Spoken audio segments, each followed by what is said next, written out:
तो celebrate cinema whistling woods का जो ज़बरदस्त फेस्टिवल था वो मैंने मुंबई में देखा, लेकिन इत्तेफाक से दिल्ली तक मैं इसकी रिकॉर्डिंग नहीं कर पाया। तो भाई यहाँ इस वक्त दिल्ली में हूँ और बिल्कुल रौनक है इस जगह पे। तो जो एक शहर होता है जो सिनेमा देखता है, और मुझे ऐसा लग रहा है कि मैं ऐसे शहर के बीच में हूँ।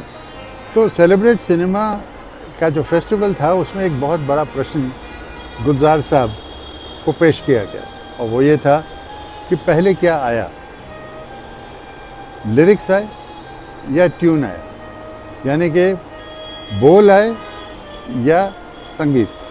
तो बड़े दिग्गज लोग वहाँ पे बैठे हुए थे, सुभाष घई जी भी थे वहाँ पे, सलीम आरिफ साहब थे, और कौसर मुनीर जी जो आज की नई ज़माने की राइटर हैं, बहुत ही काबिल, वो सब वहाँ पे थे। तो ये जवाब हम गुलजार साहब से पाए, सुनिए। म्यूजिक का और पोइट्री का संबंध तो वहाँ से शुरू हुआ जहाँ से आपने, जब आप लिख पढ़ नहीं सकते थे, किताबें नहीं थी या उसको प्रिजर्व नहीं कर सकते, तो जनरेशंस के थ्रू पास होती गई verbally. That was in poetry and music. Poetry और शायरी और संगीत का जो ताल्लुक है वो तो वहाँ से पैदाइश वहाँ से चला आ रहा है, जहाँ से हमने ज़िंदगी को दर्ज करने की कोशिश की है। ये एक और मीडिया है जिसमें हम दर्ज कर रहे हैं। उस वक्त ये मीडियम नहीं थे। उस वक्त कहाँ जिस वक्त को जनरेशन ज़बानी याद करती थी। पहले तो गुलजार साहब ने बड़ी इंटरेस्टिंग कहानियाँ सुनाई। उनकी जो है मीटिंग थी अपने बिमल रॉय जी के साथ, SD बर्मन जी के साथ। At the time of writing the first song that he got the break, जो पहले उनको मिला, वो it was for Bandini. I hope यहाँ बहुत सारा ट्रैफिक है, आपको सुनाई दे रहे हैं कि वो जो बोल थे गुलजार साहब के, वो क्या बोल थे, और उनको किस तरह से बताया गया कि इन बोलों पे आपको कुछ संगीत आपको तैयार करना है। सो गुलजार साहब कहते हैं कि ट्यून पहले मिलता है और लोगों को ट्यून पहले याद आती है, और फिर उसके बाद जो है बोल लोगों को याद रहते हैं। तो उनका जो पहला गाना था बंदनी का, जो पहला गाना, फर्स्ट ब्रेक ऑफ गुलजार साहब, जो पहले बर्मन दादा ने कहा नहीं मैं ये फ्रेशर है, न्यू कमर है, नहीं दूंगा, तो उनको वो ब्रेक फिर भी मिला। आप जानते हैं वो क्या गाना था?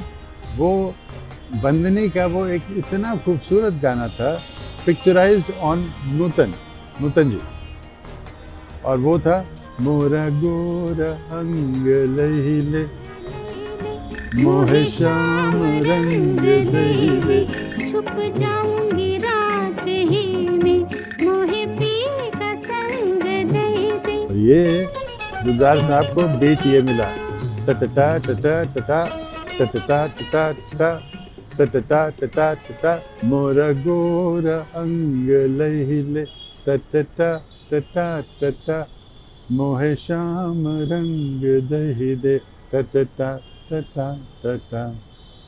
तो कुछ ऐसा उन्होंने जो कंपोज किया, हिट बन गया, and it was one of the introduction, calling card of Gulzar साहब to the world of cinema music. आज तो वो लेजेंड है जी, और what a privilege to hear him, what a privilege to meet such old friends, because Gulzar साहब के साथ हमारा पहले का भी रिश्ता है, सुभाष घई जी के साथ भी है, हाँ कौसर मुनीर जी डेफिनेटली, उनके साथ actually almost like a family का रिश्ता है। So I was very delighted and pleased, and I am so happy I can share this with you. तो ये जो एग्जीबिशन लगाई गई थी at Whistling Woods, it was set up by the Tuli Research Centre for India studies.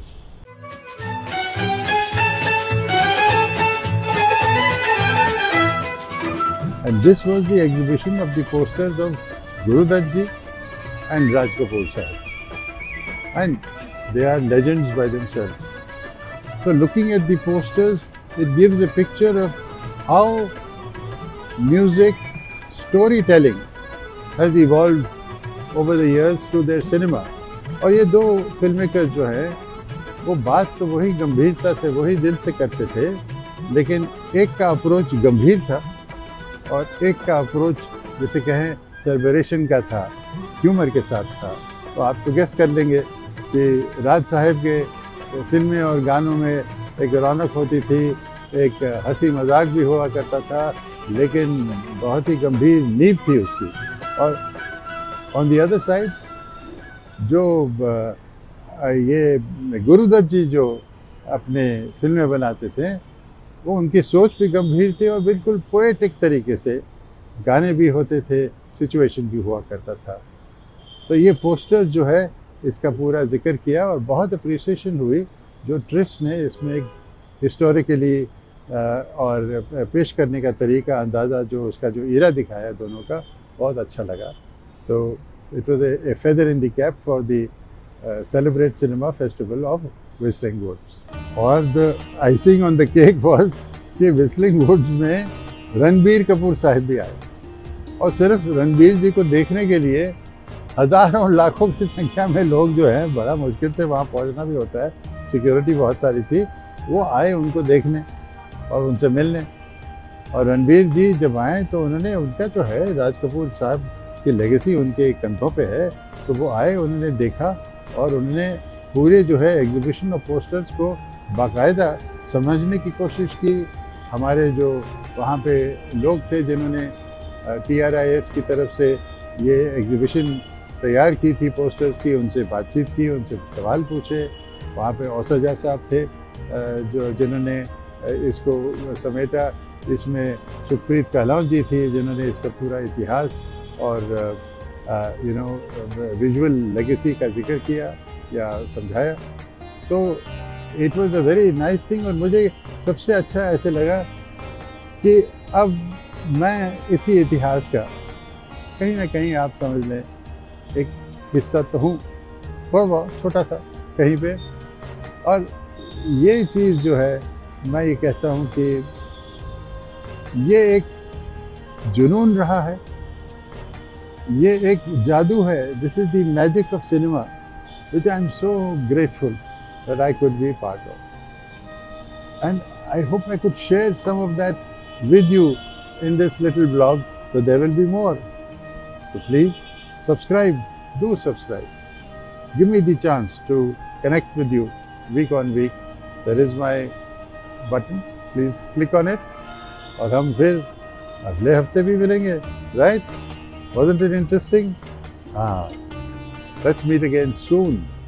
नमस्कार, मैं हूँ सिद्धार्थ।